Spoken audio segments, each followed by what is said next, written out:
Assalamualaikum warahmatullahi wabarakatuh.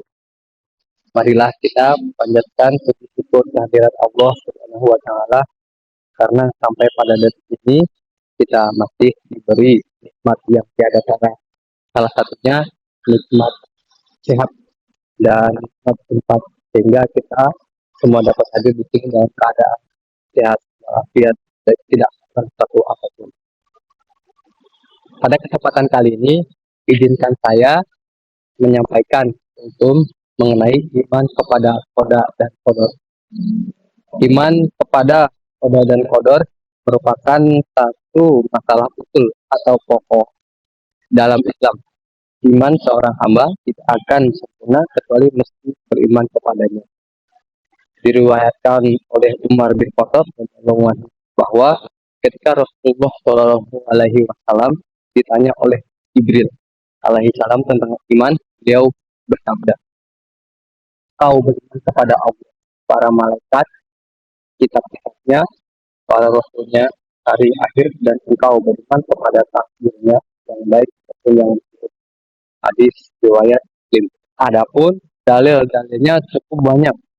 Antara lain, Allah Azza wa Jalla berfirman, sesungguhnya kami menciptakan segala sesuatu menurut qadar atau ukuran.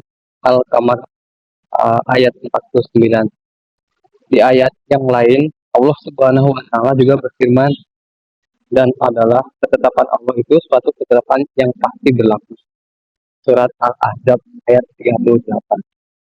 Rasulullah Shallallahu Alaihi Wasallam bersabda, tidaklah beriman seorang hamba sampai dia beriman kepada qadar yang baik maupun yang buruk, dan mengetahui bahwa sesungguhnya apa yang ditakdirkan menimpanya tidak akan meleset darinya, dan apa yang ditakdirkan baginya tidak akan mengenainya.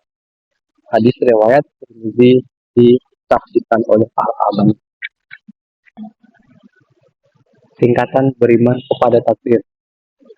Mengimani bahwasanya Allah Azza wa Jalla Maha mengetahui segala sesuatu yang terjadi, mengetahui perbuatan semua makhluknya sebelum mereka diciptakan, sebagaimana Dia mengetahui rezeki, ajal, gerak-gerik di mana mereka berpijak. Allah Azza wa Jalla berfirman, sesungguhnya Allah Maha mengetahui segala sesuatu. Surat At-Taubah ayat 109. Di ayat ini Allah Azza wa Jalla pun berfirman, dan sesungguhnya Allah benar-benar meliputi segala sesuatu. Surat At-Talaq ayat 12. Rasulullah Shallallahu Alaihi Wasallam bersabda, Allahu a'lam bima kanu amilina tidak khalaqakum. Allah lebih mengetahui apa yang mereka kerjakan ketika Dia menciptakan mereka. Hadis riwayat Bukhari dan Muslim. Dua, mengimani bahwasanya Allah Azza wa Jalla telah menuliskan semua takdir makhluk di Lauh Mahfuz. Allah Azza wa Jalla berfirman, "Waqalla syai'in ahsainahu fi imamin mubin." Dan segala sesuatu kami tentukan dalam kitab induk yang nyata, Lauh Mahfuz. Surat Yasin ayat 12. Rasulullah Shallallahu Alaihi Wasallam pun pernah bersabda yang artinya, makhluk yang pertama kali diciptakan oleh Allah adalah pena. Kemudian Dia berfirman kepadanya, tulislah. Lalu pena itu berkata, apa yang kamu tulis? Dia berfirman, tulislah apa saja yang akan terjadi. Maka dia pun menulis apa yang terjadi dan apa yang bakal terjadi sampai hari kiamat. Hadis riwayat Ahmad. Ketiga, iman kepada kehendak Allah Azza wa Jalla bahwa segala apa yang terjadi di alam ini merupakan kekuasaannya. Dia berikan hidayah kepada siapa yang dikehendakinya, merupakan kekuasaan juga. Dengan rahmatnya dan menyesatkan siapa saja yang dikehendakinya dengan hikmahnya dan kehendak Allah Azza wa Jalla tidaklah mengurangi kesempurnaannya. Sebagai Rabb semesta alam, Allah Azza wa Jalla berfirman yang artinya, dan kamu tidak dapat menghendaki atau menempuh jalan itu kecuali apabila dikehendaki Allah Tuhan semesta alam. Surat Takwir ayat 39. Namun dalam hal ini tidaklah maksiat atau kehendak Allah Azza wa Jalla menafikan ikhtiar manusia sepenuhnya, tetapi apa perbuatan yang mampu dilakukan dan kehendak mereka sehingga jalan kebenaran atau kembali kepada Tuhan. Allah Azza wa Jalla berfirman yang artinya sesungguhnya kami telah menunjukkan jalan yang lurus. Tidak ada yang bersyukur dan ada pula yang kafir. Surat Al-Insan ayat 3. Dan di ayat lain Allah Azza wa Jalla berfirman yang artinya dan katakanlah kebenaran itu datangnya dari Tuhanmu. Maka barang siapa yang ingin beriman hendaklah ia beriman, dan barang siapa yang ingin kafir biarlah ia kafir. Surat Al-Kahfi ayat 29.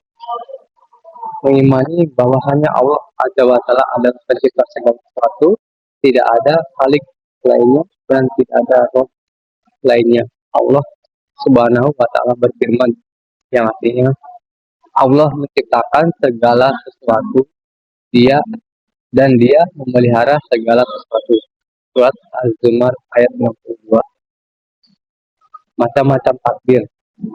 Satu, takdir azali, yaitu meliputi segala hal sejak 50.000 tahun sebelum terciptanya langit dan bumi. Semuanya telah tertulis dalam Lauh Mahfuz. Allah Azza wa Jalla berfirman yang artinya tiada suatu bencana pun menimpa di bumi dan tidak pula pada dirimu sendiri, melainkan telah tertulis dalam kitab Lauh Mahfuz sebelum kami menciptakannya. Surat Al-Hadid ayat 22. Takdir ini yaitu takdir yang diberlakukan atas manusia pada awal penciptaannya ketika pembentukan air sperma sampai pada masa sesudah itu. Rasulullah Shallallahu Alaihi Wasallam bersabda yang artinya sesungguhnya setiap orang di antara kamu dikumpulkan penciptaannya di dalam rahim ibunya 40 hari berbentuk nutfah, kemudian menjadi segumpal darah sama itu juga, kemudian menjadi gumpalan seperti sekerat daging sama itu juga. Kemudian Allah mengutus malaikat yang diperintahkan menulis 4 perkara, rezekinya, ajalnya, amalnya, basara atau bahagia. Hadis riwayat Bukhari dan Muslim. 3. Takdir sanawi, yaitu yang dicatat pada malam Lailatul Qadar setiap tahun. Yang artinya pada malam itu dijelaskan segala urusan yang penuh hikmah, yaitu urusan yang besar di sisi kami. Sungguhnya kami adalah yang mengutus Rasul-Rasul. Al-Quran ayat 4-5. Takdir yaumi, yaitu dikhususkan untuk semua peristiwa yang telah ditakdirkan dalam satu hari, mulai dari soal pembukaan, rezeki, hidup, mati, pengampunan dosa, dan sebagainya. Sebagaimana Allah Subhanahu wa Ta'ala berfirman yang artinya setiap waktu dia dalam keputusan. Surat Ar-Rahman ayat 9. Jadi untuk penutup, jadi tidaklah oleh hamba yang mengaku beriman menganggap amal perbuatannya adalah kehendak Allah Subhanahu wa Ta'ala semata tanpa ada usaha dan kehendak dari dirinya. Jika tidaklah dia menganggap dirinya yang paling kuasa untuk berkehendak tanpa pengetahuan dan kehendak Allah Subhanahu wa Ta'ala, sebagaimana yang digembar-gemborkan oleh kaum yang menyimpang, Jabariyah dan jauh kaum Qadariyah. Akan tetapi yang benar adalah kita menentukan antara ikhtiar dan maksiat Allah Subhanahu wa Ta'ala sebagaimana yang telah kita jelaskan di atas dengan dalil-dalil yang cukup banyak. Adapun mereka yang menyimpang dari jalan yang benar, itulah firman Allah Subhanahu wa Ta'ala di bawah ini sebagai peringatan. Berarti katakanlah semuanya datang dari Allah, maka orang-orang itu hampir tidak memahami pembicaraan begitu. Surat An-Nisa ayat 79. Sekian itu kali ini. Semoga konten yang saya sampaikan dapat bermanfaat untuk diri saya khususnya dan untuk teman-teman semua pada umumnya. Saya akhiri. Assalamualaikum warahmatullahi wabarakatuh.